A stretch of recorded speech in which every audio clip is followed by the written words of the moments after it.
Waalaikumsalam Assalamualaikum warahmatullahi warahmatullahi wabarakatuh.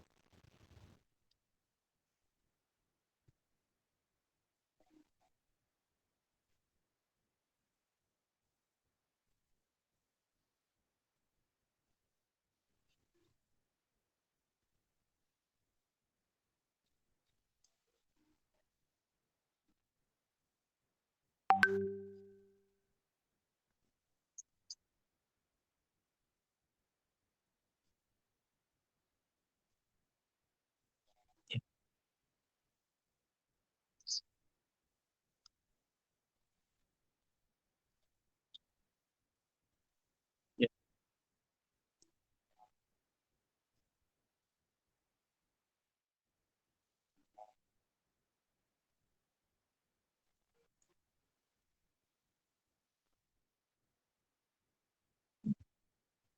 Bismillahirrahmanirrahim. ya. Alhamdulillahirabbil alamin. Assalatu wassalamu ala asyrofil anbiya'i wal mursalin wa ala alihi washabihi ajmain. Asyhadu an la ilaha illallah wa asyhadu anna Muhammadan abduhu wa rasuluh. Alhamdulillah ya, setelah libur selama 12 hari ya, kurang lebih 14 hari itu ya, kita bisa bertemu lagi di hari ini, masih online ya. Dan dalam kesempatan ini, insya Allah kita akan membahas biografi singkat dari Sultan Muhammad Al-Fatih. Kita sebut singkat ya, karena memang biografinya panjang gitu. Kita bisa mendapatkan banyak sekali referensi tentang Sultan Muhammad Al-Fatih. Nah, membahas biografi itu, kalau bahannya terlalu sedikit, susah. Bahannya terlalu banyak, susah juga. Gitu ya. Dilema gitu ya. Susahnya kalau terlalu banyak itu ya, waktunya nggak akan cukup itu membahas biografi tokoh tersebut. Nah, seperti contohnya Sultan Muhammad Al-Fatih ini panjang gitu ya ceritanya itu. Karena itu ya kita akan melihat hal-hal yang menarik saja gitu dari beliau ini. Karena kalau kita bahas rinciannya itu ya memang gak semua yang menarik disebutkan gitu. Kalau yang rinci-rinci itu ya. Nah, kita akan membahas yang menarik-menariknya saja, dan itu pun subjektif, menarik menurut saya gitu ya. Menurut rekan-rekan mungkin nggak menarik seperti itu. Nah, Sultan Muhammad Al-Fatih itu siapa? Ya, Sultan Muhammad Al-Fatih ini seperti sultan-sultan yang sudah kita bahas sebelumnya adalah sultan dari dinasti Utsmani. Jadi pada zaman dulu, dan dulunya ini nggak terlalu jauh, kurang dari 100 tahun ke belakang ya, itu pernah berdiri sebuah kesultanan, kerajaan di kita mah. Dan yang khas dari kerajaan Islam itu disebutnya kesultanan. Ya. Nah, berdiri sebuah kerajaan kesultanan yang karena pendirinya itu namanya Utsman, maka disebutlah kerajaan ini kerajaan Utsmani. Atau lidah barat itu lebih nyaman menyebutnya Ottoman gitu ya. Lebih nyaman menyebutnya Ottoman. Dan itu pun tidak disangkal oleh orang Utsmani itu. Mereka juga menyebut diri mereka sendiri dengan sebutan Ottoman juga gitu ya. Nah, jadi Sultan Muhammad Al-Fatih itu adalah salah satu dari sultan-sultan Utsmani. Salah satu dari sultan-sultan Ottoman. Tepatnya adalah sultan yang ketujuh. Disebut yang ketujuh karena memang sebelumnya sudah ada 6. Gitu ya. Ada yang hafal nggak? Ah, misi panjang deh gitunya. Nah, jadi yang 6 itu, yang pertama Utsman, kemudian Orhan, ya, Murad 1, Bayazid 1, Muhammad 1, Murad 2. Baru setelah itu kemudian Muhammad 2 atau Muhammad Al-Fatih. Kalau teman-teman ingin mendapat gambaran sepintas gitu ya tentang Sultan Muhammad Al-Fatih, bisa aja sih buka Wikipedia gitu ya. Tapi kalau nyarinya Muhammad Al-Fatih itu nggak akan ketemu. nyarinya itu Mehmet gitu ya. Tapi itu mah untuk sekilas saja dan jangan dipakai untuk data ya, yang dari Wikipedia itu. Kenapa? Kita nggak tahu yang nulisnya siapa gitu ya. Dan kalaupun itu dikasih rujukan, belum tentu itu ketika kita cari di rujukan itu benar-benar ketemu, itu belum tentu gitu ya. Belum tentu itu. Sehingga ya itu mah untuk melihat sekilas saja kalau kita ingin tahu. Baca sekilas. Ya. Tapi nanti selebihnya kita harus mencari referensi-referensi yang bisa dipercaya. Nah, jadi Sultan Muhammad Al-Fatih ini adalah Sultan ketujuh dari dinasti Utsmani yang memimpin dari tahun 1451 sampai tahun 1481. Itu dalam kalender Masehi. Kalau kalender Hijriah, beliau itu memimpin dari tahun 855 sampai tahun 886. Ya, 855 sampai tahun 886 Hijriah. Itu masa pemerintahan beliau. Nah, tadi sebagaimana disebutkan, kita akan bahas beberapa poin yang menarik saja. Apa yang menarik dari Al-Fatih ini? Yang pertama, ya, yang paling menarik dari Sultan Muhammad Al-Fatih itu adalah julukannya itu sendiri, yaitu Al-Fatih. Jadi Muhammad Al-Fatih disebut Al-Fatih karena beliau ini adalah penakluk kota Konstantinopel. Penakluk kota Konstantinopel. Nah, kenapa ini menjadi menarik gitu ya? Karena penaklukan Konstantinopel yang dilakukan oleh Sultan Muhammad Al-Fatih ini menjadi bukti kuat, menjadi bukti besar gitu ya, bahwa apa yang disabdakan Rasulullah SAW itu memang benar. Loh, apa hubungannya dengan sabda Rasulullah SAW? Nah, ternyata penaklukan Konstantinopel ini sudah dikabarkan oleh Rasulullah SAW. Saya rada kurang cocok gitu ya. Kalau kabar dari Rasulullah SAW tentang masa depan itu disebut dengan ramalan gitu ya, atau sudah diramalkan oleh Rasulullah SAW. Walaupun secara bahasa sih nggak jadi masalah gitu ya, tapi rada kurang nyaman lah gitu ya menyebut sebagaimana telah diramalkan oleh Rasulullah SAW. Karena Rasul bukan peramal gitu ya, beliau mendapatkan informasinya dari wahyu, bukan wahyu teman kita gitu ya, wahyu dari Allah itu maksudnya. Nah, apa memang sabda Rasulullah SAW?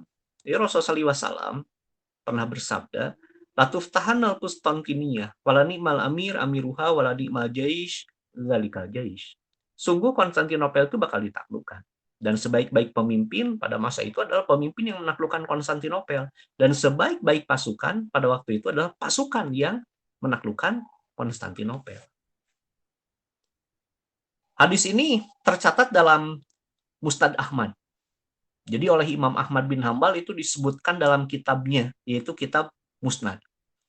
Kitab Musnad ini kitab hadis yang besar sekali gitu ya, karena menghimpun 70.000 hadis. Imam Ahmad bin Hambal pernah mengatakan bahwa jumlah hadis itu cuma 70.000. Loh, bukankah Imam Ahmad bin Hambal itu hafal 1 juta hadis? Yang dimaksud dengan 1 juta hadis itu sanadnya. Ya. Sanadnya itu ada 1 juta hadis yang dihafal oleh Imam Ahmad bin Hambal. Tetapi redaksi hadisnya atau matan hadisnya itu jumlahnya cuma 70.000. Cuma 70.000 jumlah matan hadis Rasulullah SAW yang akhirnya sampai ke tangan umat itu. 70.000 hadis. Nah, sehingga Imam Ahmad bin Hambal pernah mengatakan bahwa kalau kalian mendengar sebuah hadis dan ternyata tidak ada di kitabku, maka itu bukan hadis. Ya. Jadi kalau kita menemukan sebuah hadis, tapi ternyata hadis itu nggak ada di Musnad Imam Ahmad, ya, yang sebanding, yang sama, gitu ya, berarti itu bukan hadis. Ya mungkin ada ulama yang nolak gitu ya pernyataan Imam Ahmad bin Hambal. Tetapi maksudnya adalah jumlah hadis itu nggak akan jauh dari sekitar itulah. Gitu. Ya. Dan kitab hadis ini sudah selesai ditulis Imam Ahmad bin Hambal di abad ketiga Hijriah. Sehingga ketika peristiwa penaklukan Konstantinopel ini terjadi di abad ke-9, Ini bukti nyata bahwa kata-kata itu betul-betul sabda dari Nabi. Berbeda misalnya gitu ya, kalau peristiwa penaklukan Konstantinopel itu terjadi pada tahun 857, tapi kemudian hadisnya baru tercatat tahun 900 gitu. Besar kemungkinan kan itu mah karangan gitu. Tapi ini mah udah tertulis jauh-jauh hari gitu. 500 tahun sebelumnya itu udah tertulis hadisnya. Bahwa Konstantinopel bakal ditaklukkan, dan sebaik-baik pemimpin pada waktu itu adalah penakluk Konstantinopel, dan sebaik-baik pasukan pada waktu itu adalah pasukan penakluk Konstantinopel. Dan ini dibuktikan oleh Sultan Muhammad Al-Fatih dengan penaklukan Konstantinopel. Jadi apa yang disabdakan Rasul itu memang benar gitu. Rasul itu tidak pernah mengatakan kecuali kebenaran. Beliau itu tidak pernah mengatakan sesuatu yang kemudian tidak terbukti. Paling banter belum terbukti. Gitu. Tapi kalau tidak terbukti nggak ada gitu ceritanya. Nah, jadi menurut hadis ini Konstantinopel itu bakal ditaklukkan. Dan sebaik-baik pemimpin, kata Rasulullah SAW, penakluk Konstantinopel, artinya Sultan Muhammad Al-Fatih itu sultan terbaik, pemimpin terbaik. Gitu ya. Tapi memang di kalangan umat Islam ada yang berusaha menolak ya, bahwa Sultan Al-Fatih itu adalah penakluk Konstantinopel. Ada yang berusaha menolak kenyataan itu, ada itu. Gitu ya. Dengan mengatakan bahwa penaklukan Konstantinopel itu nanti menjelang akhir zaman.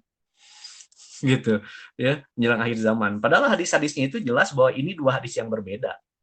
Yang satu mah menjelaskan tentang penaklukan pertama itu oleh Al-Fatih, yang satu lagi mah penaklukan menjelang hari kiamat itu ya oleh Bani Ishak gitu. Itu dua hadis yang berbeda. Ya biasalah gitu penolakan ini disebabkan fanatisme gitu ya di tengah-tengah umat Islam terhadap kelompok gitu.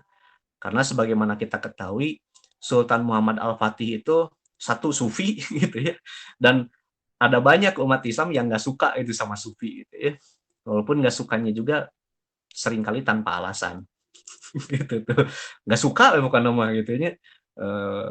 Baru dengar dari orang tanpa sifat kritis kemudian ikutan nggak suka. Ada yang seperti itu. Kalau sudah mengkritisi kemudian nggak suka ya silakan aja gitu ya. No problem itu mah. Yang kedua, sebagaimana kita ketahui Sultan Muhammad Al-Fatih dengan Sultan-Sultan Utsmani itu dari sisi akidah itu akidahnya Asy'ariyah gitu ya.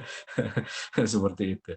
Ya, ada yang nggak suka sama Asy'ariyah gitu ya. Sehingga ketika penakluk Konstantinopel itu dilabeli dengan label pemimpin terbaik, nggak setuju gitu. Sehingga ditolak gitu ya bahwa Al-Fatih lah penakluk Konstantinopel. Gitu.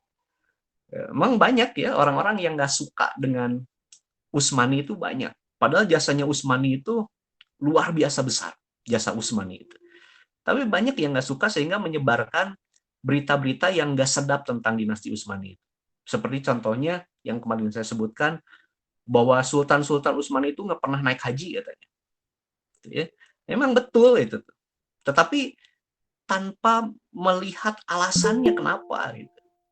Kenapa Sultan-Sultan Utsmani itu tidak menunaikan ibadah haji? Gitu, ya. Bukan karena nggak meyakini kewajiban haji, enggak, mereka meyakini. Gitu. Cuma kondisinya emang nggak memungkinkan. Karena untuk ibadah haji itu harus dengan syarat kan kalau mampu. Gitu. Sementara sultan-sultan itu tidak mampu. Tidak mampunya itu karena berbagai aspek waktu itu.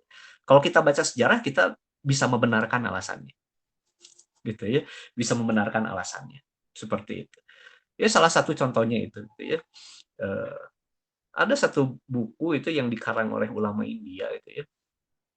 Yang ketika membahas tentang dinasti Utsmani itu wah hampir semua sultannya itu dijelek-jelekan. Gitu ya. Muslim padahal gitu ya. Muslim penulisnya itu. Aneh emang. Ya, aneh sekali seperti itu. Nggak dua kali kan, sekali weh, itu ya anehnya. Gitu ya, aneh sekali gitu ya. Nah, jadi Sultan Muhammad Al-Fatih ini yang paling menarik dari beliau itu karena beliau itu Al-Fatih, penakluk Konstantinopel. Penakluk kota yang dijanjikan oleh Rasulullah SAW akan ditaklukkan. Itu yang pertama. Ya. Yang kedua, yang menarik dari Sultan Al-Fatih itu adalah waktu penaklukannya. Jadi tadi sudah kita sebutkan bahwa Rasulullah SAW pernah bersabda Konstantinopel itu bakal ditaklukkan. Dan sabda Rasulullah SAW itu diantaranya disampaikan ketika Perang Khandaq. Ada yang apa? Perang Khandaq tahun berapa? Perang Khandaq tahun segitulah gitu ya. Tahun 5 ya. Tahun 5. Perang Khandaq. Nah, pada Perang Khandaq itulah Rasul menyampaikan sabda yang tadi. Ya. Itu sebagaimana dicantumkan dalam karyanya Profesor Ali Muhammad As-Salabi, ya, bahwa hadis itu disampaikan ketika Perang Khandaq. Perang Khandaq itu tahun 5. Dan kita lihat realisasi atau terwujudnya hadis itu ternyata baru bisa diwujudkan tahun 857. Tahun 857. Rasul menjanjikannya itu tahun 5, terwujudnya tahun 857. Butuh waktu 852 tahun. Jadi, mewujudkan cita-cita, impian, dan lain-lain itu memang membutuhkan waktu.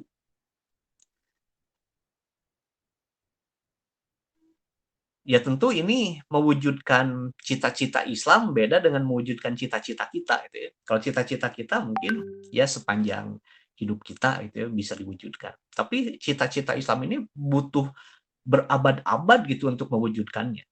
Di antaranya ya satu ini, menaklukkan Konstantinopel. Butuh waktu 852 tahun. Kita jadi ingat gitu ya kisah Nabi Ibrahim alaihissalam ketika beliau berdoa, Rabbana wab'ats fihim rasulan minhum yatlu 'alaihim ayatika wa yu'allimuhumul kitaba wal hikmata wa yuzakkihim. Ya Allah, utuslah kepada penduduk Mekah ini seorang rasul dari kalangan mereka. Seperti itu. Itu doa Nabi Ibrahim dibaca 2500 tahun sebelum Masehi. 2500 tahun sebelum Nabi Isa dilahirkan. Doanya Nabi Ibrahim itu. Kapan Allah mewujudkannya? Tahun 610 setelah Nabi Isa lahir. Jadi dari doa Nabi Ibrahim, ke perwujudan dari doa Nabi Ibrahim itu butuh waktu 3100 tahun. Ya. Jadi ketika kita punya keinginan, punya tujuan, punya cita-cita, ya, baik dalam skala pribadi, keluarga, masyarakat, negara, umat, gitu ya, itu butuh kesabaran dalam mewujudkannya. Butuh kesabaran dalam mewujudkannya. Nggak bisa kita punya keinginan kita sekarang gitu ya, terwujud sekarang juga. Kalau Allah mau bisa saja. Tapi ya kita jangan punya perasaan seperti itu gitu ya. Karena itu akan membebani diri kita sendiri dan akan membuat umat Islam itu jadi tergesa-gesa dalam mewujudkan visinya, dalam mewujudkan cita-citanya, dalam mewujudkan kehendaknya. Yang terjadi kemudian apa? Kerusakan. Ketika orang terburu-buru, maka seperti kata pepatah, dia akan dihalangi dari tercapainya ketujuan dia, dari tercapainya cita-cita dia. Itu efek dari terburu-buru. Kita lihat doa Nabi Ibrahim tahun 2500 sebelum Masehi, dikabulkannya tahun 610 Masehi dengan diutusnya Rasulullah SAW. Rasulullah SAW menyampaikan penaklukan Konstantinopel tahun 5 Hijriah, terwujudnya tahun 857. Gitu. Sehingga kita diingatkan dengan kata-kata Ibnu Athaillah, bahwa Allah itu mengabulkan doa pada waktu yang Dia kehendaki. Bukan pada waktu yang engkau kehendaki. Dalam bentuk yang Dia kehendaki. Bukan dalam bentuk yang engkau kehendaki. Seperti itu. Jadi, pengabulan doa dari Allah itu, waktunya bukan gimana kita, tapi kumaha Allah. Dan bentuknya itu bukan bentuk yang seperti kita bayangkan, tapi yang Allah kehendaki. Bentuk pengabulan doanya itu. Jadi kalau orang berdoa itu udah pasti dikabulkan. Pengabulan doa itu pasti. Cuma orang yang berdoa itu harus siap dikasih yang terbaik oleh Allah. Gitu ya. Jadi orang yang berdoa itu harus siap dikasih yang terbaik. Loh, kenapa harus siap dikasih yang terbaik? Karena yang terbaik itu seringkali tidak sesuai dengan keinginan kita. Itu. Ya. Ngadoa nama gitu ya. Hoyong kuliah teh Unpad. Ari pek teh lebetna ka ITB. Kan tidak sesuai dengan kehendak kita. Gitu ya. Nggak sesuai kehendak kita. Nah, kalau saya dimasukkan kalau ke ITB, stres saya gitu. Karena nggak suka sama yang namanya matematika, fisika, kimia, saya tersep gitu. Gitunya. Tapi cek Allah masuk ITB terbaik gitu ya. Misalnya masuk ITB itu. Tapi ya alhamdulillah dilebetkeuna ka Unpad. Gitu ya. Jadi kalau orang berdoa harus siap-siap mendapat yang terbaik. Kenapa harus siap-siap? Karena yang terbaik itu kadang-kadang gitu ya, atau buat sebagian orang mungkin sering gitu ya, tidak sesuai dengan kehendak diri kita. Gitu. Nah ini jadi pelajaran berharga buat kita umat Islam zaman sekarang gitu ya, yang karena kita sekarang berada di titik nadir, bukan titik dahdir ya, titik nadir. Karena kita sekarang berada di titik nadir, berada di bawah, gitu. Kita terkesan panik gitu ya, untuk kembali bangkit, berjaya memegang kekuasaan di dunia. Akhirnya kita melakukan apa yang dilakukan oleh orang-orang yang kalap seperti itu. Asal pukul, asal kena itu ya. Nah, tapi ketika kita belajar seperti ini, bahwa untuk mewujudkan cita-cita itu butuh perencanaan yang matang, butuh tahapan, gitu ya, butuh persiapan. Maka semuanya akan dilakukan ya dengan tenang. Tenang itu bukan berarti lambat. Ya. Dan ketika kita tenang akan cepat. Dan cepat itu bukan berarti tergesa-gesa. Seperti itu. Nah, Konstantinopel sudah ditaklukkan.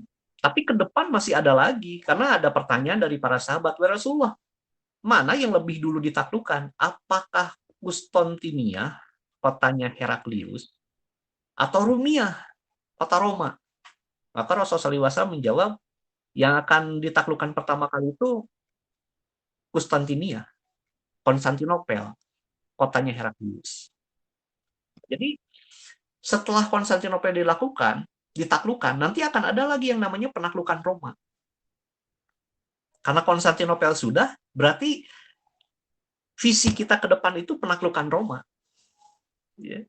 Dan kita harus sabar ketika para sahabat, tabiin, tabiut tabiin, ya generasi-generasi terdahulu berusaha mewujudkan penaklukan Konstantinopel. Itu butuh waktu 852 tahun. Nah, dari penaklukan Konstantinopel ke penaklukan Roma, kita nggak tahu butuh waktu berapa tahun, berapa puluh tahun, berapa ratus tahun, atau mungkin berapa ribu tahun, kita nggak tahu. Tapi kan Kang tereh kiamat ayeuna gitu ya.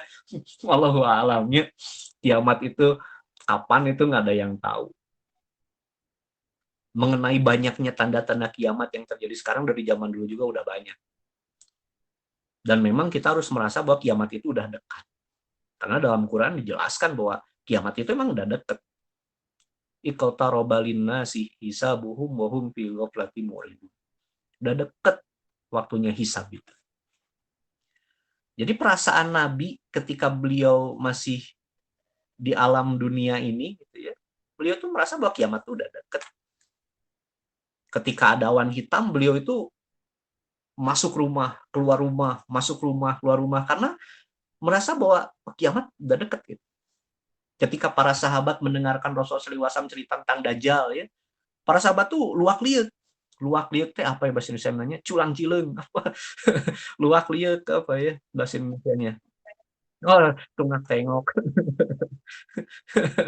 Iya, itu lihat ke belakang itu para sahabat, kata sahabat yang nanti melaporkan gitu, kami khawatir bahwa Dajjal itu ada di balik semak-semak pohon di kebun gitu. Jadi mereka merasa bahwa Kiamat itu memang udah dekat. Dan itu bagus, ya merasa bahwa kiamat itu udah dekat. Tapi kita tidak pernah tahu ya, kiamat itu kapan terjadinya, gitu. Dan kita tidak perlu menentukan gitu. Oh mungkin 50 tahun lagi, ya mungkin nggak usah gitu. Ya, nggak usah. Gitu. Akhirnya nyingsinan maneh nantinya gitu ya. Maksudnya nyingsinan maneh menyingsinan apa ya? Menakut-nakuti diri sendiri nantinya gitu ya. Maksudnya menakut-nakuti yang tidak produktif gitu. Gitu ya. Nah, seperti itu. Menakut-nakuti yang tidak produktif. Kalau menakut-nakutinya produktif sih nggak masalah. Gara-gara ingat hari kiamat ya, kemudian jadi makin soleh ya bagus gitu. Tapi kalau gara-gara ingat hari kiamat kemudian jadi sakit mah itu jadi masalah. Gitu ya. Itu jadi masalah seperti itu. Nah, jadi yang menarik dari Sultan Muhammad Al-Fatih yang kedua itu adalah dari sisi waktunya.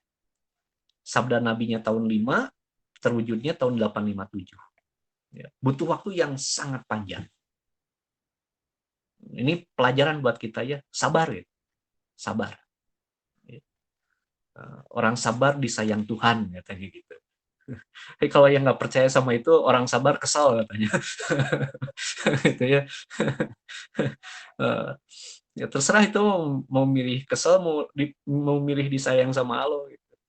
Ya kalau saya milih disayang sama Allah gitu. Gitu ya.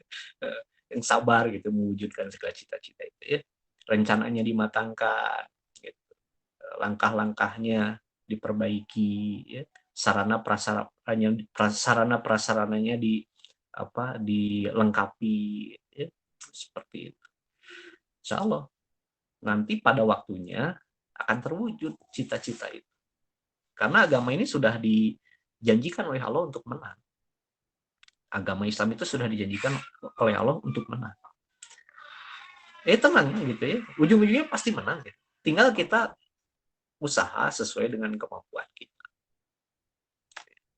Tapi asa makin jauh kan, makin jauh kumaha. Iya miras dilegalkan lah. Kadinya itu ya.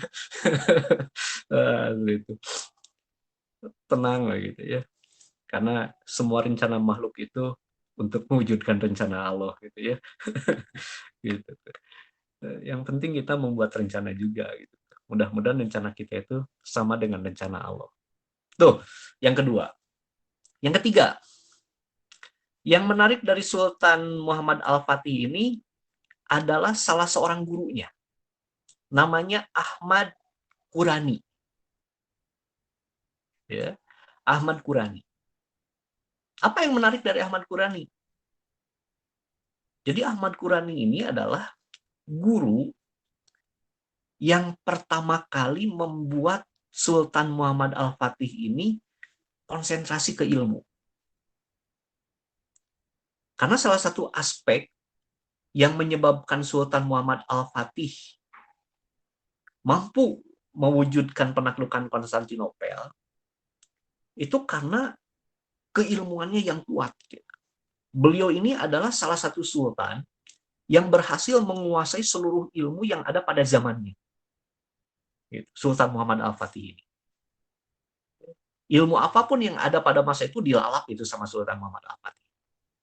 Dan itu berkat jasa dari Syekh Ahmad Al-Qurani.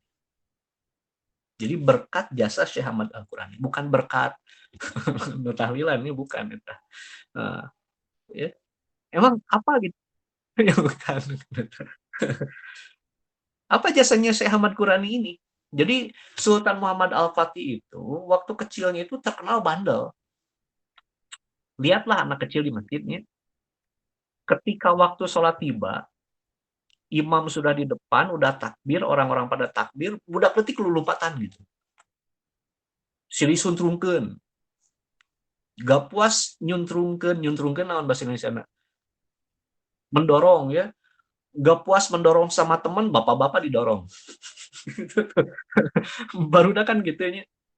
Sultan Muhammad Al-Fatih itu gitu, nggak bisa konsentrasi belajar. Akhirnya Sultan Murad mencoba untuk mencari gitu ya, Guru di antara guru-guru yang mengajar di istana itu siapa yang paling tegas, yang paling mampu untuk membawa Sultan Muhammad Al-Fatih ini ke arah yang tepat. Setelah selidik punya selidik, terlihatlah yang namanya Syekh Ahmad Qurani. Dipanggil Syekh Ahmad Qurani, tolonglah didik anak saya, cing bener gitunya. Kalau dia masih ngelawan, nih saya kasih kamu tongkat, pukul aja ke tongkat dia. Nah, dengan bekal tongkat itu, didatangin itu, yang namanya Muhammad Al-Fatih itu. Waktu itu posisinya udah jadi gubernur itu, Sultan Muhammad Al-Fatih itu. Karena Sultan-Sultan Utsmani, ke anak-anaknya itu betul-betul dididik bagaimana cara memimpin negara. Sehingga usia 6 tahun, 7 tahun itu sudah diposisikan sebagai gubernur. Ya. Tapi nanti ada yang membimbing. Gitu. Nah, jadi pas dewasa itu udah bisa mengelola negara. Nah ini mungkin yang perlu diterapkan sekarang. Ya. Yang perlu diterapkan sekarang. Harus ada gitu pemuda masjid ya, yang mendampingi Pak RT, mendampingi Pak RW, mendampingi Pak DKM, mendampingi Pak Lurah, seperti itu. Sehingga ketika waktunya dia memimpin, udah bisa gitu tuh. Atau ketika dibutuhkan figur pemimpin di tengah masyarakat gitu ya, pemuda-pemuda di masjid itu siap gitu tuh. Ya, tugaskan aja gitu ya, tugaskan gitu tuh sama ketua remajanya atau ketua DKM-nya. Nah, kamu ngebantuan Pak RT, kamu ngebantuan Pak RW. Jadi kalau Pak RT, Pak RW punya tugas apa, nah ini dititahna itu. Kan biasanya pas sekretaris itu ya hitung-hitung ngebantuan sekretaris oke gitu. Tapi nantinya jadi paham gitu bagaimana mengelola level RT, level RW, level lurah. Nanti level-level berikutnya juga nggak akan jauh beda. Ya. Nah ini yang dilakukan oleh Sultan-Sultan Utsmani. Usia 6 tahun, 7 tahun itu udah diangkat jadi gubernur. Biar nanti tahu cara mengelola negara. Nah, Sultan Muhammad Al-Fatih waktu itu juga walaupun usianya masih kecil gitu ya, itu udah jadi gubernur, gubernur kota Manisa namanya. Ya, bukan Manisan, Manisa. Nah, akhirnya didatengin sama Syekh Ahmad Qurani sambil bawa tongkat. Dek katanya. Nah, ini saya disuruh sama bapak kamu. Saya disuruh ngajar kamu, kalau kamu nggak konsentrasi belajar akan saya pukul. Ketawa itu Sultan Muhammad Al-Fatih. Belum jadi sultan waktu itu, ketawa gitu ya. Ya mungkin dalam hatinya bilang gitu, emang wani itu nggak gebuk saya gitu. Itu begitu ketawa, yang namanya tongkat itu melayang. Pak, dipukul itu Muhammad Al-Fatih dengan pukulan yang keras. Dengan pukulan yang keras. Kaget Muhammad Al-Fatih dan sadar akhirnya bahwa gurunya ini sungguh-sungguh. Maka beliau kemudian konsentrasi belajar dan dalam tempo singkat atau PR singkat atau kompas singkat gitu ya. Dalam waktu yang sangat singkat gitu ya. Sultan Muhammad Al-Fatih bisa menghafalkan Quran. Artinya jenius gitu Muhammad Al-Fatih ini. Nah, jadi kalau kita menemukan anak kita lulumpatan ke itu ke dia aktif, jenius berarti ta. Perlu diarahkan eta. Ya, jenius. Tapi mungkin mengarahkannya bukan dengan cara dipukul karena zamannya udah beda. Memang Nabi mengatakan gitu ya, kalau anak kamu udah 10 tahun belum juga mau sholat, pukul. Tapi Nabi sering nggak pernah mukul anak. Gitu ya. Jadi mendidik anak itu yang terbaik, tidak melakukan kekerasan walaupun kekerasannya juga lunak. Gitu. Karena pukulan yang dibolehkan itu kan yang tidak menyakitkan. Tetapi yang maksimalnya mendidik anak itu tanpa pukulan. Kalaupun mau mukul, jangan pukulan yang menyakitkan. Jadi ada idealnya, ada minimalnya. Dan aturan agama itu banyak yang seperti itu. Ada idealnya, ada minimalnya. Seperti ruku misalnya gitu ya. Idealnya mah kan tangan itu menggenggam lutut, kemudian rata gitu ya, yang namanya punggung itu sehingga kalau telur disimpan itu nggak jatuh. Itu ideal. Tapi ada minimalnya. Minimalnya yang penting mah tangan nyentuh lutut gitu. Itu udah ruku, sah rukunya juga gitu ya. Nah, hal seperti itu harus dipahami gitu ya. Kalau kita ingin bicara masalah agama, harus tahu mana yang idealnya, mana yang minimalnya. Jangan sampai semuanya pukul rata harus ideal. Nanti berat ke orang. Gitu. Dan kita pun memandang semua jadi serba salah gitu. Bener nantinya. Jadi sempit nanti dada kita. Wah, itu asa balik jadi gitu nantinya gitu ya. Jadi sempit dada kita karena kita nggak tahu batasan minimal sama batasan idealnya seperti apa. Gitu. Ya. Nah, jadi dipukul Sultan Muhammad Al-Fatih dan dari situ mulai konsentrasi belajar sehingga Al-Qur'an hafal, hadis banyak yang hafal, ilmu fikih, usul fikih juga dikuasai, itu ilmu bahasa beliau kuasai 7 bahasa, manajemen negara, manajemen militer gitu ya. Hal-hal seperti itu dikuasai. Yang namanya matematika, ya, geografi, beliau kuasai semua. Apalagi yang namanya di Istana Utsmani, istana termaju di dunia saat itu, negara terkuat saat itu, negara terkaya saat itu, untuk mendatangkan guru-guru terbaik itu bukan hal yang susah, bukan hal yang sulit. Ya. Guru terbaik dari timur, dari barat itu didatangkan ke Istana Utsmani. Harganya mau dibayar berapa, mau digaji berapa, digaji. No problem itu buat Istana Utsmani. Ya itu untungnya jadi anak sultan. Gitu ya. Sultan mah bebas. Gitu ya. Ya kita tidak seberuntung itu. Tetapi tetap harus merasa beruntung ya. Pertama, kita dikasih hidup sama Allah, udah beruntung gitu. Kedua, kita dikasih iman, oh beruntung. Ketiga, dikasih sehat. Ya. Keempat, bisa makan. Kelima, kita punya rumah. Itu udah gitu tuh. Ya, apalagi gitu tuh. Kalau udah dikasih itu kan udah seneng ya sebetulnya. Ya. Nah, seperti itu. Jadi ini Sultan Muhammad Al-Fatih dengan Syekh Ahmad Qurani. Kemudian Syekh Ahmad Qurani ini di antara keutamaan beliau ini tidak pernah memanggil Sultan Muhammad Al-Fatih itu dengan panggilan Sultan, nggak pernah. Walaupun Sultan Muhammad Al-Fatih ini udah jadi Sultan, sudah jadi penakluk Konstantinopel, Syekh Ahmad Qurani tidak pernah memanggil dengan nama Sultan, tapi manggilnya itu tetap dengan nama aslinya Muhammad. Muhammad ke dia. Gitu. Sehingga keberadaan Syekh Ahmad Qurani ini bisa menghapus noda-noda kesombongan di dalam hati Sultan Muhammad Al-Fatih. Siapapun orang yang punya kedudukan pasti akan digoda dengan yang namanya kesombongan. Tapi dengan adanya orang seperti Syekh Ahmad Qurani ini, yang selalu memanggil nama Sultan dengan nama aslinya, gitu ya, ini bisa menunjukkan pada Sultan bahwa saya juga manusia biasa. Walaupun saya sekarang jadi Sultan gitu ya, tapi tetap ujung-ujungnya jadi bangkai juga. Gitu. Gak ada harganya juga, kecuali kalau punya amal. Seperti itu. Jadi Syekh Ahmad Qurani ini tidak pernah memanggil Sultan Muhammad Al-Fatih dengan gelar Sultan, nggak pernah. Namanya aja langsung. Ya, namanya aja langsung. Kemudian tidak pernah mencium tangan Sultan Muhammad Al-Fatih, nggak pernah. Karena pejabat-pejabat yang lain itu nyium tangan. Kalau ketemu cium tangan. Justru Sultan Muhammad Al-Fatih lah yang kalau ketemu dengan Syekh Ahmad Qurani, yang cium tangan Syekh Ahmad Qurani.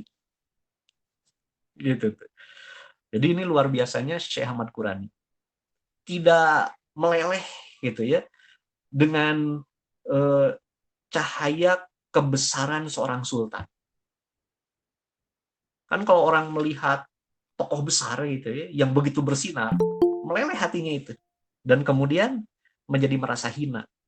Tapi Syekh Ahmad Qurani nggak seperti itu. Walaupun begitu menyilaukannya gelar Kesultanan Al-Fatih, walaupun begitu menyilaukannya gitu ya kesuksesan Al-Fatih menaklukkan Konstantinopel, tapi itu nggak berpengaruh apa-apa terhadap jiwa dari Syekh Ahmad Qurani. Beliau paham itu bahwa penaklukan Konstantinopel itu ya anugerah dari Allah, bukan karena Sultan Al-Fatih hebat. Nah itu poin ketiga ya yang menarik dari Sultan Muhammad Al-Fatih.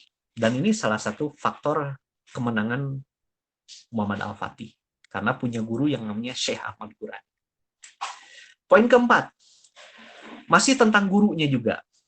Ya, masih tentang gurunya. Beliau punya guru yang lain dan ini gurunya di bidang spiritual. Kalau yang tadi gurunya itu di bidang ilmu-ilmu lahiriah Syekh Ahmad Qurani itu. Di bidang lahiriah aja udah seperti itu hebatnya gitu ya.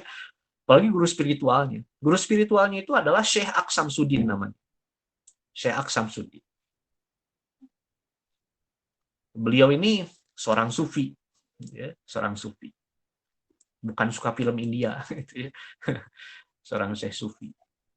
Nah, Syekh Aksamsuddin ini adalah yang bertanggung jawab dalam menanamkan visi ke dalam jiwa Sultan Muhammad Al-Fatih bahwa beliaulah penakluk Konstantinopel. Bagaimana itu? Jadi semenjak kecil, Sultan Muhammad Al-Fatih itu setiap hari dibacakan hadis Rasulullah SAW yang tadi gitu ya oleh Syekh Aksamsuddin ini.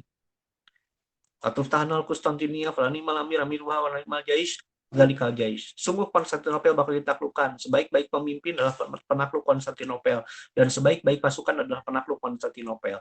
Kemudian melanjutkan Syekh Aksamsuddin ini bahwa penakluk Konstantinopel itu adalah Anda. Besoknya gitu lagi, bahwa penakluk Konstantinopel itu adalah Anda. Besoknya begitu lagi, bahwa penakluk Konstantinopel itu adalah Anda. Sehingga tertanam kuat gitu di dalam diri Sultan Muhammad Al-Fatih bahwa sayalah penakluk Konstantinopel. Dan visi seperti ini harus ada gitu ya pada jiwa orang-orang besar. Orang-orang besar itu punya cita-cita besar. Saya masih ingat kata-kata dari nah orangnya yang lupa lagi justru ya. Beliau ini pernah mengatakan bahwa kalau kita menanam biji pohon atau bibit pohon apel ya, maka yang akan tumbuh adalah pohon apel. Tapi kalau kita menanamkan ide-ide besar, maka yang akan tumbuh adalah orang besar. Jadi yang penting bagi kita untuk mendidik anak itu adalah menanamkan ide-ide besar. Biar nanti menjadi orang-orang yang besar. Karena agama ini gitu ya, perlu orang-orang besar gitu untuk membawanya. Orang-orang yang punya jiwa besar, punya ide besar, punya pikiran besar, punya cita-cita besar. Karena kalau orang-orangnya orang kecil gitu ya, pikirannya kecil, motivasinya kecil, kecil gitu nantinya gitu ya. Jadi minoritas terus itu. Perlu gitu. Dan itu bisa dicapai dengan menanamkan ide-ide besar ketika anak-anak itu masih kecil. Seperti itu. Dennis Waitley namanya ya. Dennis Waitley, nama penulisnya. Judul bukunya itu 10 benih kebesaran. Bukan kegedean ya, maksudnya kebesaran di sini. Jadi 10 benih kebesaran Dennis Waitley. Begitu kata beliau. Jadi kalau kita nanam bibit apel, yang akan tumbuh itu pohon apel. Tapi kalau kita menanam ide-ide besar, maka yang akan tumbuh itu adalah orang-orang besar. Nah inilah yang ditanamkan oleh Syekh Aksamsuddin terhadap Sultan Muhammad Al-Fatih. Dan beliau betul-betul menjaga gitu ya, agar hati Sultan Muhammad Al-Fatih selalu lurus, terpaut pada Allah. Sehingga ketika Sultan Muhammad Al-Fatih berhasil menaklukkan Konstantinopel, kemudian masuk ke tendanya Aksamsuddin, itu Syekh Aksamsuddin itu nggak berdiri, nggak nyalami. Sehingga kesal Muhammad Al-Fatih. Kemudian keluar bersama pengawalnya, lalu ngeluh kepada pengawalnya. Kenapa ya Syekh itu nggak mau berdiri itu ketika saya datang dan nggak mau nyalamin saya? Kata pengawalnya, dan pengawalnya cukup berani juga gitu ya. Ngomongnya seperti ini. Mungkin Syekh Aksamsuddin itu melihat ada kesombongan di dalam hati Anda karena Anda telah berhasil menaklukkan Konstantinopel yang tidak pernah berhasil ditaklukkan oleh pemimpin-pemimpin sebelum Anda. Karena itu beliau bersikap demikian agar Anda membersihkan diri Anda dari sifat sombong. Seperti itu. Ya. Jadi begitu itu pendidikan dari Syekh Aksamsuddin terhadap Sultan Muhammad Al-Fatih. Bahkan ketika Syekh Aksamsuddin itu sedang bermunajat di dalam tendanya, beliau melarang siapapun termasuk Sultan untuk masuk. Marah tuh Sultan Muhammad Al-Fatih, kan saya sultannya. Akhirnya ambil pedang, itu tenda Syekh Samsudin disabet sama pedang, sobek. Masuklah Al-Fatih sambil marah, kenapa Anda tidak mengizinkan saya masuk? Sementara tadi ada orang Turki, rakyat jelata masuk, Anda izinkan. Sultan, katanya, kalau Anda masuk ke tempat munajat ini, lalu menemukan nikmatnya bermunajat kepada Allah, berzikir kepada Allah, maka Anda akan memandang hina nikmatnya jabatan kesultanan. Lalu Anda akan tinggalkan jabatan kesultanan, lalu bergabung dengan saya di sini. Maka saya rusak, kamu rusak, dan negara bakal rusak. Maka Allah akan memurkai kita. Karena itu, biarkan saya saja yang bermunajat, berzikir, sementara Anda urus negara. Seperti itu. Jadi tahu gitu ya, positioningnya itu yang namanya Syekh Samsudin itu. Nggak semua orang itu harus menjadi sufi seperti beliau. Harus menjadi ahli agama seperti beliau. Harus ada orang Islam yang jadi presiden, yang jadi menteri, yang jadi gubernur, yang jadi jenderal, yang jadi ini, yang jadi itu, harus ada. Ya. Tapi semuanya sinergi dalam rangka mencapai tujuan yang sama, yaitu menegakkan kalimat Allah. Nah, ini dua guru yang luar biasa, Syekh Ahmad Qurani dan Syekh Samsudin. Ya, guru beliau banyak, tapi ini memang sangat istimewa dua orang. Ya, Syekh Ahmad Qurani dan Syekh Samsudin. Itu poin keempat. Ya. Poin kelima. Yang menarik dari Sultan Muhammad Al-Fatih itu, beliau pernah menjadi sultan yang gagal. Dan ini jarang ya terjadi pada sultan-sultan yang lain. Jadi Sultan Muhammad Al-Fatih itu pernah menjabat jadi sultan ketika umurnya baru 12 tahun. Bapaknya Sultan Murad mundur, kemudian digantikan oleh Sultan Muhammad Al-Fatih, umur 12 tahun. Memerintah selama 2 tahun sampai umur 14 tahun, kemudian dilengserkan lagi. Ya. Baru kemudian setelah bapaknya meninggal, naik tahta lagi gitu, Sultan Muhammad Al-Fatih. Nah, 2 tahun pemerintahannya yang di umur 12 sampai 14 tahun itu bisa dibilang gagal. Bisa dibilang gagal. Karena para pejabat itu nggak nurut gitu. Diperintahkan begini malah begitu. Perintahkan begitu malah begini. Gagal. Tetapi Muhammad Al-Fatih bukan orang yang mudah putus asa. Ketika gagal, nyumput, menyembunyikan diri, mati, itu enggak seperti itu. Ketika beliau gagal, beliau analisa gitu. Kenapa saya gagal gitu? Apa kekurangan-kekurangan saya? Apa yang harus diperbaiki? Beliau benahi diri sendiri. Dari sejak dilengserkan sampai bapaknya meninggal itu terus memperbaiki diri. Dan ketika beliau diangkat jadi sultan, orang-orang masih menganggap bahwa Al-Fatih yang sekarang, yang umurnya 19 tahun, ya, itu masih sama dengan Al-Fatih yang umurnya 12 sampai 14 tahun kemarin. Sehingga Raja Romawi saat itu berani berlaga gitu di depan Sultan Muhammad Al-Fatih. Datang ke istana ya, ininya utusannya sambil ngancem. Sok, Anda kirimkan uang lebih banyak lagi ke Konstantinopel. Kalau tidak, maka tahanan kami ya, yang merupakan saudara Anda akan kami lepas sehingga berebut kekuasaan dengan Anda. Ngancam gitu, karena menganggap bahwa Muhammad Al-Fatih itu orang lemah. Dulunya gagal gitu, pas jadi sultan pas masih muda. Padahal ini udah berubah. Dan itulah yang kemudian menjadi alasan penaklukan Konstantinopel. Karena ancamannya Romawi seperti itu. Mereka yang ngancam duluan. Itu yang kemudian dijadikan alasan Muhammad Al-Fatih untuk memutuskan hubungan hubungan bilateral. Jadi Muhammad Al-Fatih nggak ujug-ujug menyerang, nggak, nyari dulu alasan. Dan Konstantinopel kemudian memberikan alasan itu. Gitu ya, memberikan alasan itu. Jadi pernah gagal. Pernah gagal. Kalau orang yang berpikir positif ya, mereka itu tidak pernah menganggap kegagalan itu sebagai kegagalan. Tapi kegagalan itu sebuah kesuksesan menemukan jalan yang tidak mengantarkan pada tujuan. Gitu tuh ya. Contoh lah gitu ya, Edison ya, anaknya Pak Edi. Thomas Alva Edison. Saya nggak tahu ini benar perkataan beliau atau bukan ya, tapi ada gitu ya yang menyatakan beliau pernah berkata seperti ini, bahwa beliau itu membuat percobaan 9.999 kali untuk membuat lampu pijar, gagal. Yang ke 10.000 kali sukses katanya. Nggak tahu ini benar gitu 10.000 kali gitu ya, atau biar bagus angkanya gitu ya. Tapi kata Thomas Alva Edison sebetulnya bukan gagal 9.999 kali, bukan. Tapi saya berhasil menemukan 9.999 cara yang tidak mengantarkan saya kepada lampu pijar gitu. Baru yang ke 10.000 itu mengantarkan saya ke lampu pijar. Jadi kesuksesan juga kegagalan itu sebetulnya.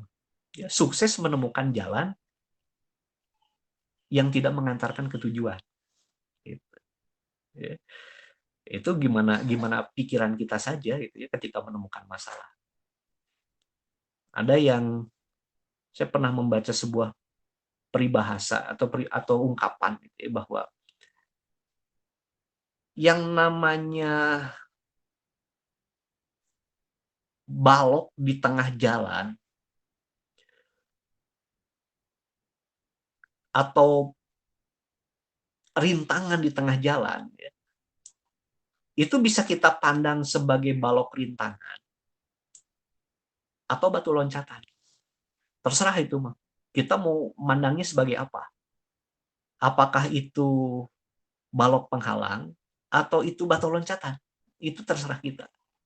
Kalau kita menganggapnya itu sebagai balok penghalang, ya udah selesai sampai di situ langkah kita. Tapi kalau sebagai batu loncatan, kita akan jadi semangat. Gitu. Oh, ini akan mengantarkan saya ke tujuan. Dan kita tahu penghalang itu adalah jalan tercepat untuk sampai ke tujuan. Bongkar penghalang itu, di situ tujuan kita dapatkan. Tapi kalau kita nggak mau bongkar itu penghalang, itu kita perlu muter dulu. Jadi jauh lagi gitu. Jadi ketika masalah dihadapi, ya kita akan sampai ke tujuan dengan cepat. Tapi kalau masalah tidak dihadapi, kudu muter heula. Gitu ya, kudu muter heula lila deui gitu tuh untuk nyampainya. Seperti itu. Nah, ini Sultan Muhammad Al-Fatih pernah gagal tapi nggak tenggelam dengan kegagalannya. Ya, Sultan Muhammad Al-Fatih. Kemudian yang menarik dari beliau yang lainnya itu, kita lihat beliau ini menampung orang yang namanya Orban. Kan korban, Orban. Nggak pakai K-nya, Orban. Siapa Orban? Orban ini orang Hongaria. Dia ahli membuat meriam. Nggak pakai belina, nggak. Ya. Ahli membuat meriam. Beliau pernah datang ke Konstantinopel, mempresentasikan gitu ya, makalahnya di depan Kaisar Konstantinopel waktu itu. Dan ketika ditanya, berapa duit tuh kalau saya mau buat meriam seperti itu? Sekian, kata Orban. Wah, tuh boga duitna, kata Kaisar. Gak dihargai yang namanya Orban ini. Ya karena emang gak punya duit buat membayar harganya. Itu menunjukkan bahwa Konstantinopel waktu itu memang bangkrut gitu ya. Bangkrut. Maka Orban kemudian pergi ke Utsmani. Pergi ke Sultan Muhammad Al-Fatih. Kemudian mengemukakan rancangan meriamnya. Kata Sultan Muhammad Al-Fatih, kamu bisa buat meriam yang segede gini nggak? Langsung yang namanya Orban ini terpikir namanya Konstantinopel. Anda mau meruntuhkan tembok Konstantinopel ya? Betul, katanya. Oh, kalau Anda memang mau meruntuhkan Konstantinopel, Anda perlu meriam yang seukuran seperti ini. Kamu bisa buatnya? Bisa, katanya. Anda mau bayar saya berapa? Saya kasih cek kosong, Anda isi berapapun yang Anda inginkan, akan saya bayar. Nah, kurang lebih mah gitulah kalau pakai bahasa kita sekarang. Setuju akhirnya. Maka dibuatlah meriam yang besar yang disebut dengan meriam Sultan Muhammad Al-Fatih. Yang beratnya itu ratusan ton katanya. Gitu ya, meriam ini. Dan akhirnya selesai meriam ini, kemudian juga dibuat meriam-meriam yang lebih kecil ya. Dan pada waktunya nanti didorong dari Edirne, Adrianopel ke Konstantinopel. Yang kemudian selama 51 hari pengepungan itu membombardir tembok-tembok Konstantinopel. Orban ini orangnya Kristen, orang Kristen Orban ini. Tetapi Sultan Muhammad Al-Fatih tahu gitu ya bagaimana memanfaatkan potensi gitu. Jadi teu abong-abong, wah itu orang Kristen, walaupun dia punya kemampuan geus picen, nggak gitu. Beliau belajar dari Rasulullah SAW. Ketika Rasulullah SAW hijrah, ya, itu pemandu jalannya yang mengetahui jalan-jalan tikus, itu orang musyrik namanya Abdullah bin Uraikid. Jadi proses hijrah Rasulullah SAW itu pemandu jalannya itu orang musyrik gitu. Namanya Abdullah bin Uraikid. Dan Rasul nggak gara-gara saya orang musyrik terus dipakai, nggak gitu juga gitu. Ya. Walaupun ada aspek-aspek yang memang tidak boleh dipegang sama non muslim gitu ya, itu perlu dibahas gitu, dibedakan. Tapi jangan sampai kemampuan orang-orang non muslim itu tidak termanfaatkan hanya gara-gara mereka itu non muslim ya. Nah, seperti itu. Jadi negara kaum muslimin harus bisa memanfaatkan potensi itu. Seperti Rasulullah SAW memanfaatkan potensi Abdullah bin Uraikid. Ya. Karena ada juga di kalangan orang musyrik itu seperti Abdullah bin Tolha itu siapa yang mengantarkan Ummu Salamah itu tuh. Ya.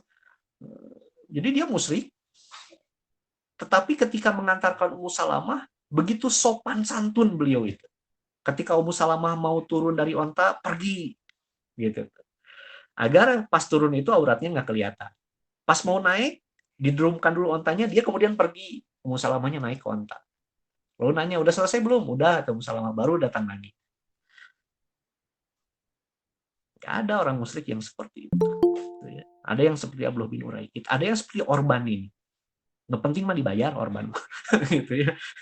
Seperti itu. Dimanfaatkan potensinya. Ya. Kemudian terakhir karena udah jam 9 lebih.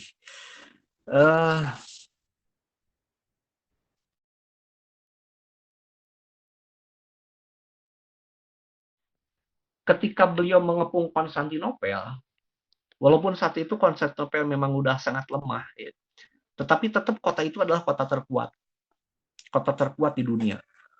Puluhan kali digempur, puluhan kali dikepung, puluhan kali mau ditaklukkan, cuma satu kali berhasil diterobos itu oleh pasukan salib tahun 1204. Satu-satunya penaklukan yang sukses waktu itu tahun 1204. Ya. Nah, jadi kota ini memang kota paling kuat di dunia, kota paling aman di dunia.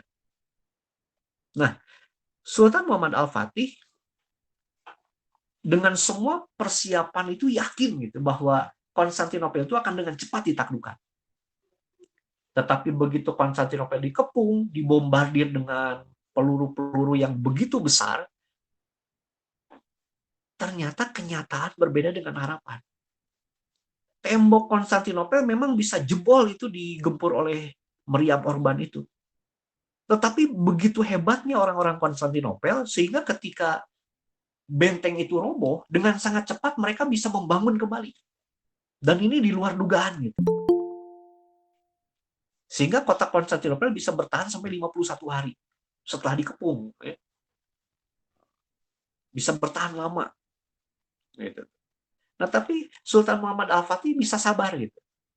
Harusnya kan orang begitu semangat memuncak, kemudian membentur tembok, biasanya kan putus asa. Wah, imat mau mungkin, nggak semundur.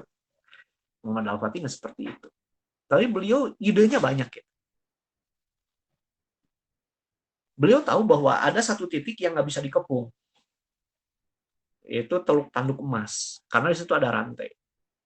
Kapal-kapal Utsmani nggak bisa masuk ke teluk itu. Tapi kemudian muncul sebuah ide yang sangat terkenal itu. Sultan Muhammad Al-Fatih melayarkan kapal-kapal itu melalui darat. Sehingga sampai di Teluk Tanduk Emas itu. Dan itu nggak kepikir itu. nggak kepikir sama orang-orang. Tapi Muhammad Al-Fatih bisa terpikir sampai ke sana. Nah, itu yang namanya kekuatan tujuan. Kalau kita punya tujuan yang jelas, ya, maka tujuan yang jelas itu akan membimbing kita untuk menemukan jalan-jalan agar kita sampai ke tujuan itu. Nah, ternyata setelah dikepung lewat sana pun gitu ya, benteng Konstantinopel masih kokoh. Maka beliau kemudian membangun atau menggali terowongan bawah tanah. Tapi ini diketahui juga oleh musuh, karena di tengah kota itu seperti ada getaran-getaran tanah gitu. Ini ada apa gitu ya. Nah, ternyata waktu itu ada orang dari Skotlandia atau Irlandia yang sedang bertugas di Konstantinopel, dan dia memang tukang gali tambang gitu. Nah, ketika dia merasakan getaran-getaran itu, dia langsung ngeh gitu. Oh, ini ada orang lagi ngegali ini di bawah. Siapa? Ya siapa lagi kalau bukan orang-orang Utsmani itu. Gitu. Apa yang harus kita lakukan? Oh, kita buat juga gitu lubang dari sini. Ya. Nah, nanti ketika orang-orang Ottoman itu berhasil menerobos lubang yang kita gali juga, kita serang mereka dengan api. Dan itu yang terjadi. Begitu banyak tentara-tentara Utsmani yang terbunuh lewat terowongan ini. Tetapi terowongan ini kemudian menjadi apa ya? Jadi perang psikologis gitu.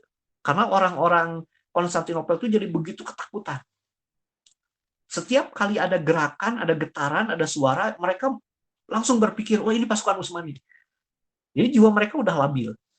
Dan ini membantu penaklukan. Gitu ya. Ternyata masih belum juga berhasil. Membuat benteng, akhirnya. Benteng berjalan Sultan Muhammad Al-Fatih. Yang lebih tinggi dari benteng Konstantinopel. Wah, panik itu orang-orang Konstantinopel. Tapi rajanya memang termasuk raja terbaik saat itu. Dia bisa tetap bersikap dingin. Dan akhirnya berhasil menghancurkan benteng-benteng berjalan itu. Nah, akhirnya Sultan Muhammad Al-Fatih mengerahkan semua daya upayanya dan kemudian beliau punya ide. Kalau kemarin-kemarin meriam-meriam itu disebar, sekarang meriam itu semuanya dikumpulkan. Kemudian diarahkan untuk menyerang satu titik yang sama.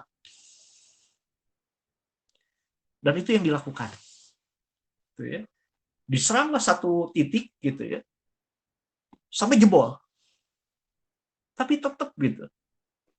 Orang-orang dalam kota itu bisa memperbaikinya dengan cepat. Dan disinilah gitu ya, Allah menunjukkan bahwa semua keberhasilan, semua kesuksesan itu sebetulnya bukan hasil ikhtiar kita. Allah memberikan jalan yang sebetulnya bukan hasil ikhtiar orang. Apa itu? Pasukan Konstantinopel keluar untuk memberikan serangan kejutan kepada pasukan Utsmani. Setelah berhasil memberikan serangan kejutan, pasukan ini masuk lagi. Setelah mereka masuk, mereka lupa menutup pintu. Mereka lupa menutup pintu. Nah, pintu yang terbuka inilah yang kemudian diterobos oleh pasukan Utsmani, sehingga berhasil menguasai benteng dan berhasil menguasai kota. Gitu. Ini juga salah satu bagian dari tarbiyah dari Allah gitu ya, agar orang itu tidak merasa bahwa kesuksesannya itu hasil usaha dia sendiri. Makanya kita selalu diajarkan doa, la haula wala quwata illa billah. Tidak ada daya dan kekuatan kecuali dengan pertolongan Allah. Kita mah sebetulnya nggak ada daya upaya. Selama kita masih merasa punya daya dan upaya, capek. Itu ya. Itu diajarkan itu dalam zikir kita, la haula wala quwata illa billah. La haula wala quwata illa billah. Ini sebetulnya kita nggak punya daya upaya. Jadi tetap disuruh untuk ikhtiar. Dan kita menjalankan ikhtiar itu ya karena diperintahkan. Seperti itu. Baik, itu hal-hal menarik dari Sultan Muhammad Al-Fatih ya. Kalau kita daftar bisa 1000 poin gitu. Kalau kita bahas Sultan Muhammad Al-Fatih ini ya, panjang sekali. Buku-buku tentang beliau juga panjang-panjang, tebal-tebal seperti itu. Banyak sekali sumbernya. Dan mungkin kalau kita mau membahas per kata itu ya butuh waktu setahun penuh mungkin ya untuk membahas Sultan Muhammad Al-Fatih ini, walau alam gitu. Belum pernah nyobain gitu ya. Tapi inilah yang mungkin bisa disampaikan tentang Muhammad Al-Fatih. Mudah-mudahan bermanfaat. Insya Allah pertemuan berikutnya kita akan membahas putra dari Sultan Muhammad Al-Fatih ini, yaitu Sultan Bayazid ya, insya Allah. Sekarang saya kembalikan dulu ke Kang Gifari untuk masuk sesi diskusi. Silakan Kang Gifari.